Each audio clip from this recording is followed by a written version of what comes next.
Bonsoir à tous, bienvenue dans votre émission. Ce soir, nous recevons un chanteur, un artiste qui a su imposer son moto-style alors même qu'il était dans un environnement très jamaïcain en Grande-Bretagne. C'est l'un des premiers, ou sinon le premier à avoir fait briller le créole guyanais dans son exil. Nous avons le plaisir de recevoir ce soir Profa. Bonsoir. Bonsoir. Merci d'être avec nous aujourd'hui. Merci pour l'invitation.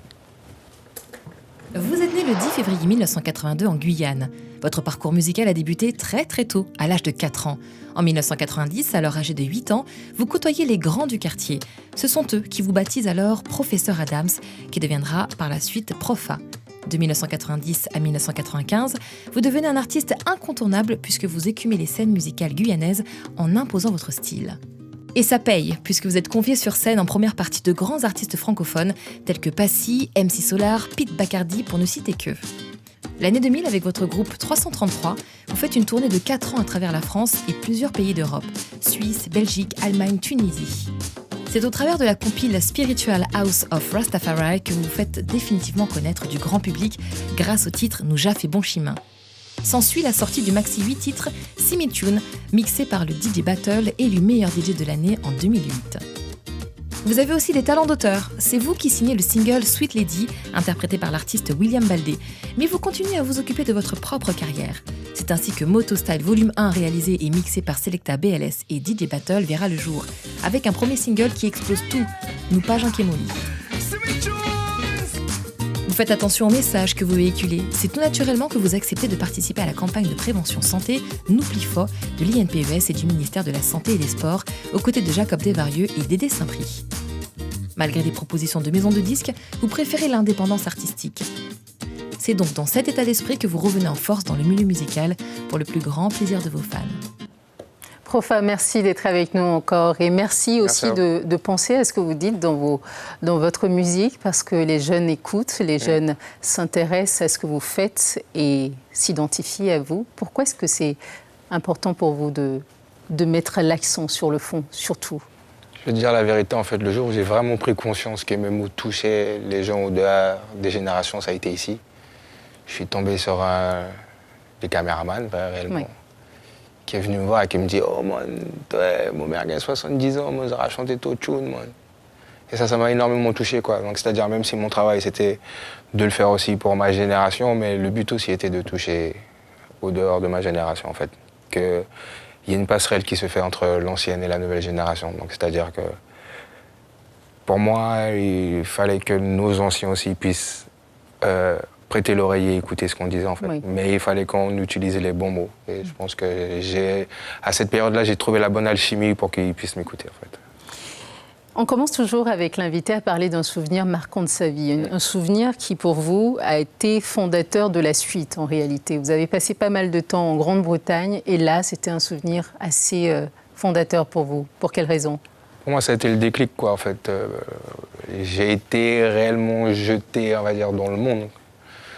Bon, j'ai vécu 2-3 ans en France, j'ai vécu des petites galères et en arrivant en Angleterre, j'ai vécu d'autres galères en fait, mais c'est des galères qui m'ont fait sortir de ma zone de confort d'une certaine manière. C'est-à-dire je me suis retrouvé dans une société où je parle pas la langue des gens, où je connais personne réellement et il a fallu s'imposer dans un milieu déjà où tu as des gens qui sont beaucoup plus fiers quand je dis beaucoup plus fiers. Les Jamaïcains, beaucoup plus fiers de leur culture peut-être ? En fait, c'est la première fois que je voyais... J'ai rencontré des gens fiers de leur culture, quoi, mais pour moi, les Jamaïcains, c'est des gens en fait qui... Quand tu les entends parler de leur pays, en fait, ça te fait rêver, en fait. Oui. Dans quel sens ? Pour toi, que ça soit le lambda, que ça soit l'artiste jamaïcain ou la ménagère jamaïcaine ou les enfants jamaïcains, quand ils te parlent de leur pays, ça te fait rêver, quoi. C'est-à-dire quand ils te parlent de leur culture, de la musique de chez eux, des odeurs, des vibrations de chez eux, ça te donne envie de voyager là-bas, quoi. Et avec eux, ça m'a permis aussi de découvrir ce qu'était réellement le reggae music. C'est-à-dire moi, j'avais une approche du reggae qui était fausse, en fait. Même de cette culture-là, c'est-à-dire moi, je viens avec un esprit francisé du concept du reggae, alors que ça vient de chez eux d'une certaine manière. Mais c'est quoi la meilleure façon réelle d'appréhender le reggae, finalement ? En fait, c'est de se donner soi, en fait. C'est de ne pas essayer de faire comme les Jamaïcains. C'est-à-dire que tu fais une musique qui est de chez eux, Mais ce qui a fait que moi, m'a accepté là-bas, c'est qu'à un moment donné, j'ai compris qu'il fallait que je donne aujourd'hui du profond, en fait. C'est-à-dire qu'il fallait que j'impose réellement ma culture, il fallait que j'impose mon origine, et c'est ce qui a fait que ça a fait la différence avec eux, quoi. C'est là qu'est venu le moto style, finalement, le fait d'imposer le créole guyanais et de vous faire comprendre différemment.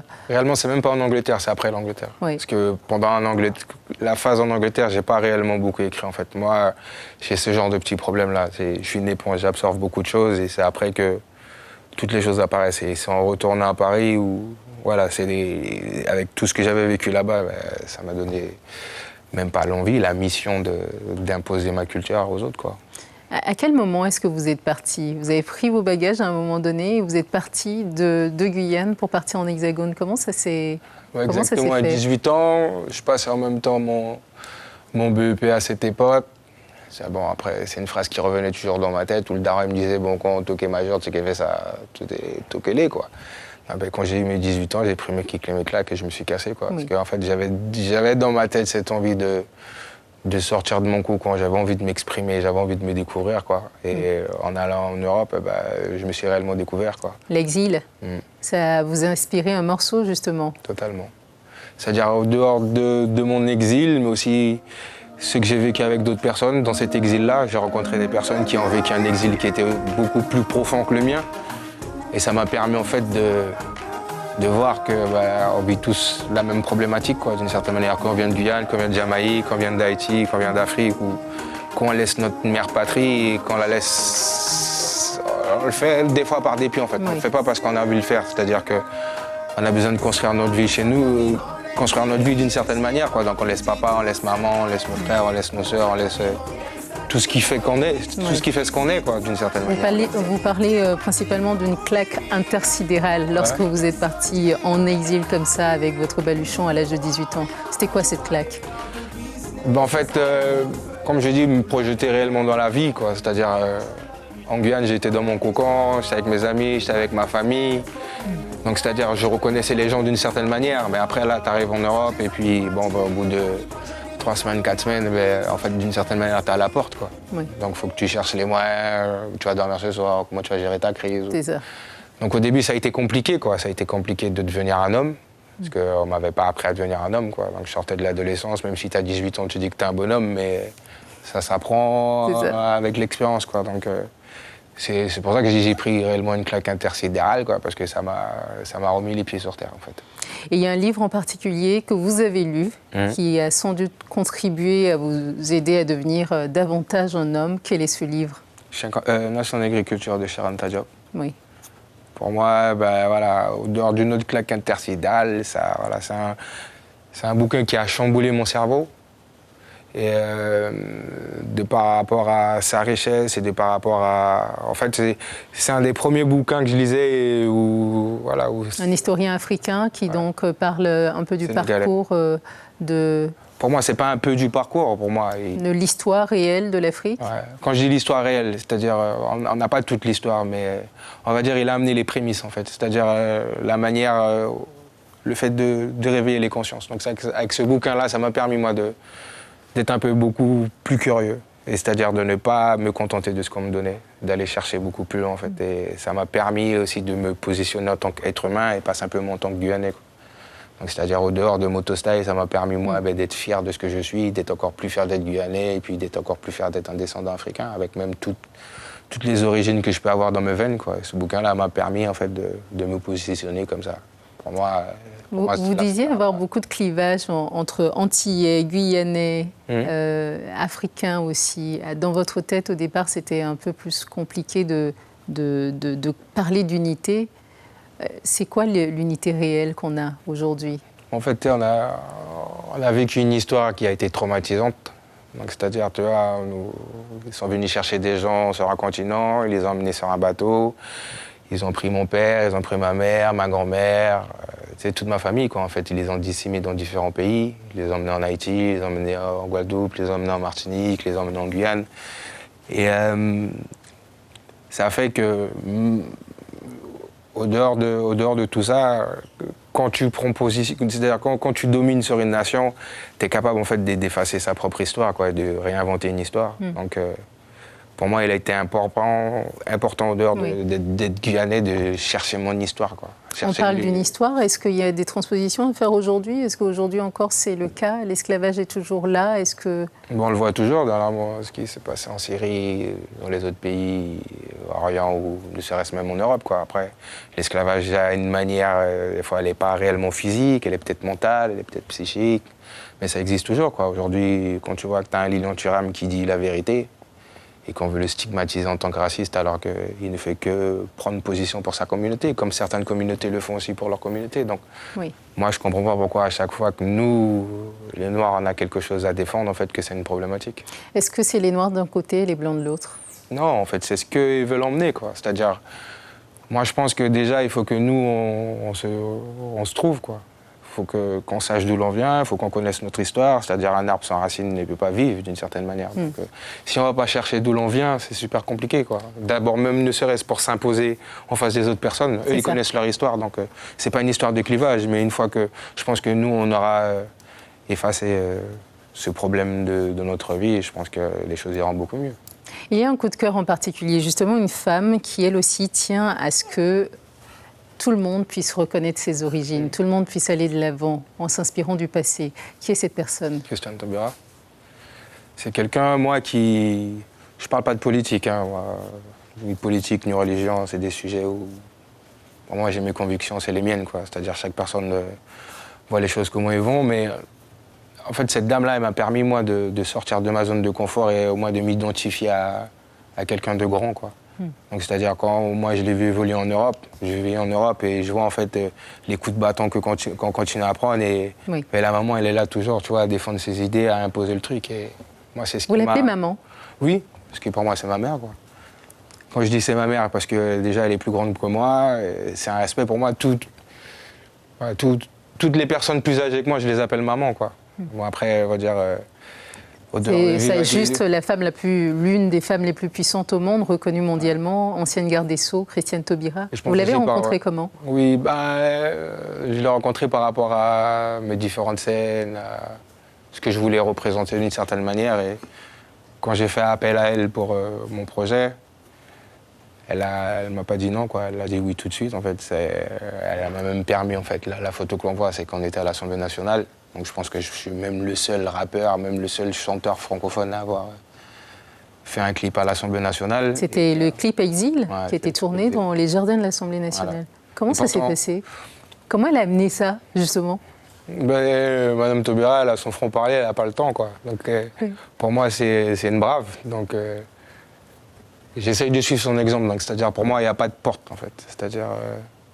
S'il faut faire ce qu'il y a à faire, on va faire ce qu'il y a à faire, quoi, d'une certaine manière. Quand on a envie de faire les choses, on les fait, quoi. Donc, sur ça, on est allé au culot. De la même manière, je suis allé la voir pour lui demander, Madame Taubira, est-ce qu'on peut faire ça à l'Assemblée? Non, mais moi, je veux vraiment savoir comment ça s'est passé. Il y avait les gardes, il y avait les sas de contrôle et tout ça, et vous êtes arrivé avec une caméra, vous avez tourné un clip. Elle m'a dit, par contre, c'est pas bien, prof, faut pas que tu marches sur le gazon. Il y avait des petites étiquettes, tu vois, faut pas marcher sur le gazon, mais je les ai pas vues. C'est la petite erreur que moi j'ai faite, mais... Oui. Ouais. Et pourquoi vous aviez tenu à faire ce clip dans les jardins de l'Assemblée nationale? Pourquoi cet endroit on pouvait partir de rien pour arriver à quelque chose de concret, quoi. C'est-à-dire, moi, je viens de ce qu'on appelle des quartiers populaires. Mes parents m'ont élevé à Chicago. J'ai beaucoup vécu chez ma grand-mère à Mirza, même beaucoup plus que chez mes parents à Chicago. Et... c'est-à-dire, venant de ces quartiers-là populaires, t'es stigmatisé dans le fait, c'est ghetto youth, c'est là, la fumette, les ceci. Mais c'est justement là-bas que vous avez fait vos débuts, que vous avez fait les premières scènes, que vous avez fait vos armes. En fait, c'est ce qui m'a permis de devenir un homme et déjà même de me prémunir par rapport à ce qui allait se passer, quoi. Donc, c'est-à-dire, même le fait de venir de cet endroit-là, c'est ce qui m'a permis, moi, en arrivant en France, parce que en France, il y a ces problématiques aussi. On parle des problématiques de la Guyane, mais la France aussi a ses problématiques. Et je pense que le fait de venir là, en fait, ça m'a permis quand j'ai rencontré les Jamaïcains, de parler la même langue, en fait. C'est quoi cette langue? On va dire la street. Quand je dis la street vulgairement, quoi. Quand je dis le hood, c'est-à-dire le fait d'avoir connu ces difficultés-là, le fait que tu sois, comme je disais dans l'exil, que tu sois Jamaïcain, Haïtien, Georgetownien, Surinamien, en fait, on vit les mêmes galères, quoi. Tu vois, et peu importe la couleur de peau, les difficultés elles sont là pour tout le monde, pour tout le monde d'une certaine manière. Donc, Voilà, pour moi, c'était... Et justement, il y a une citation que vous souhaitez laisser dans notre livre d'or, une citation qui résume un peu toute cette situation. Je vais vous laisser l'écrire.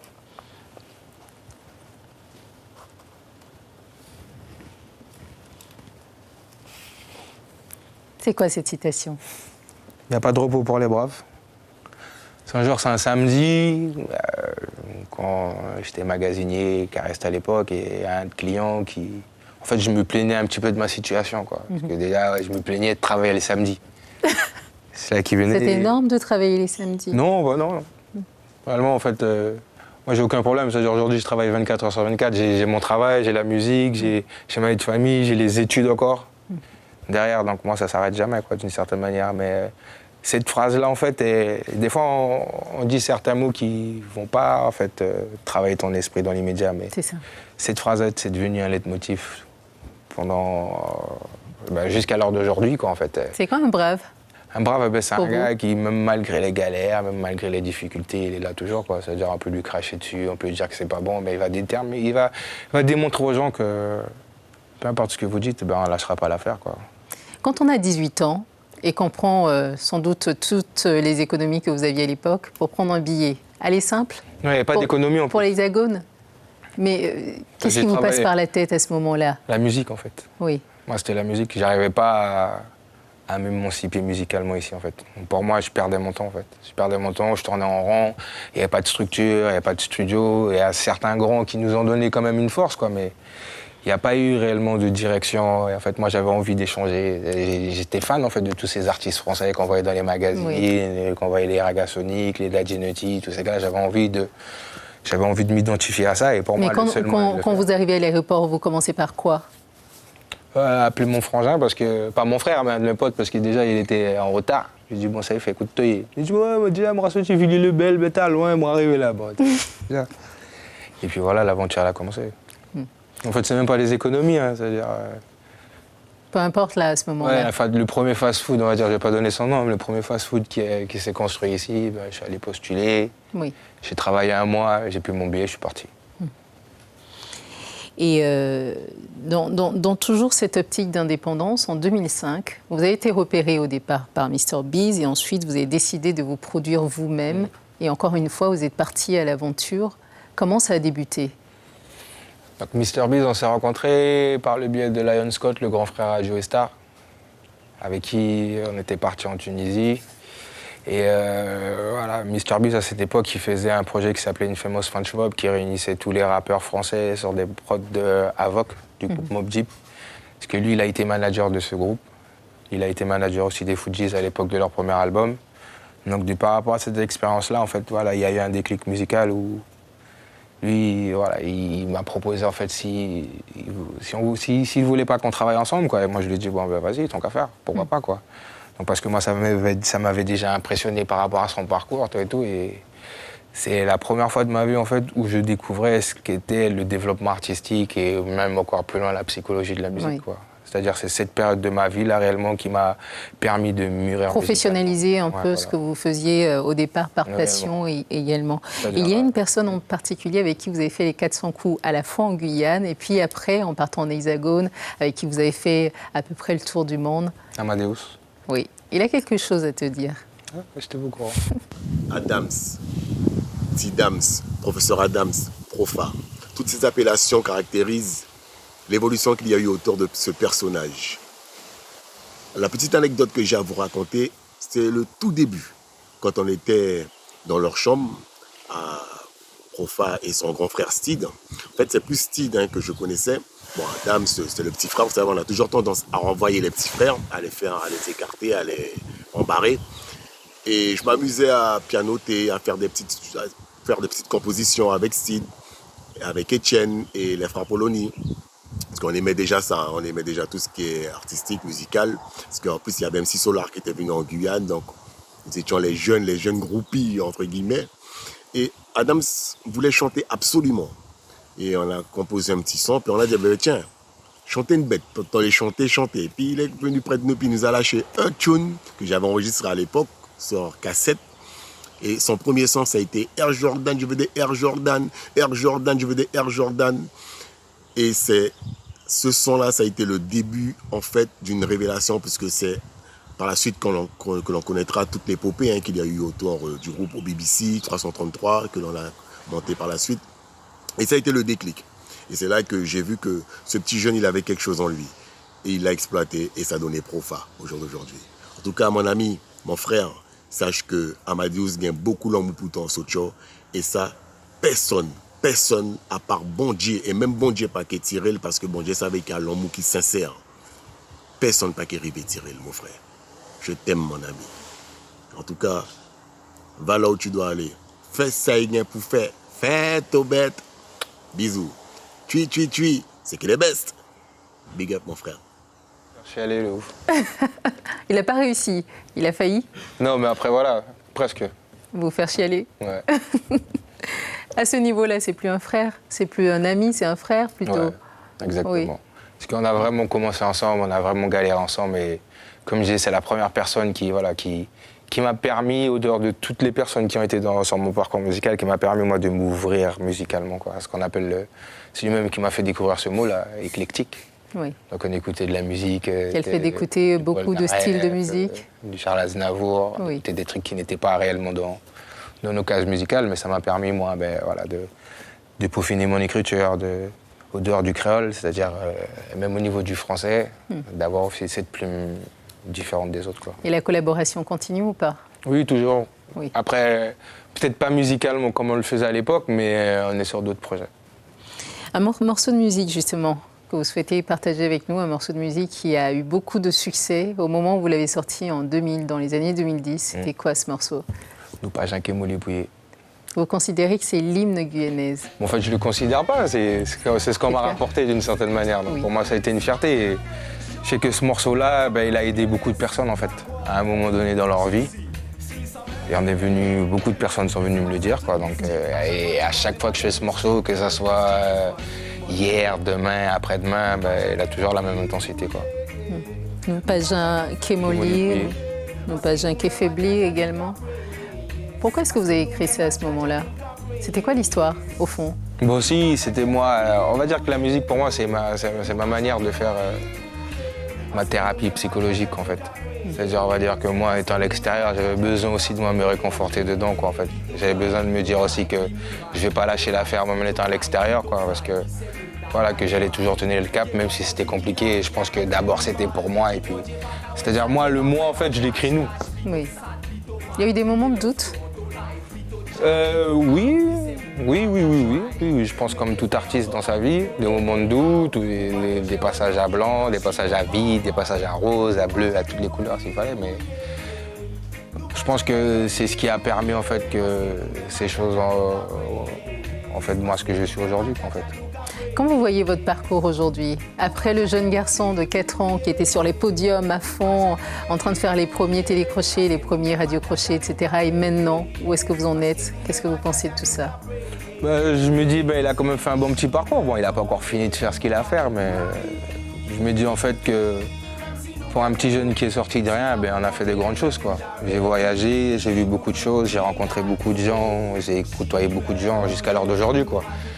Et dans ma tête, même si c'était un rêve, jamais en fait je m'étais dit que j'allais vivre autant de choses aussi grandes dans ma vie, quoi. Vous avez vécu votre rêve un peu? Une partie de mon rêve. C'est quoi le reste? Une partie de mon rêve. Il y a plein de choses encore à accomplir. C'est-à-dire, je pense qu'après la musique, il y a encore la musique, oui. Mais d'une certaine manière. Et je pense qu'une fois que j'aurai accompli ça, je pense que, ouais. C'est-à-dire là, je suis au dehors de la musique, de la partager avec les gens au niveau des supports, au niveau du numérique. Et j'ai envie de partager ce savoir-là, en fait, avec mes confrères et avec la nouvelle génération. Et on restera très accroché à votre actualité, professeur Adams, Profa. Merci beaucoup. Merci. On va accueillir Kelly pour parler un peu de la radio et ensuite on va conclure ensemble. Kelly, bonsoir. Bonsoir Ayo. Bonsoir.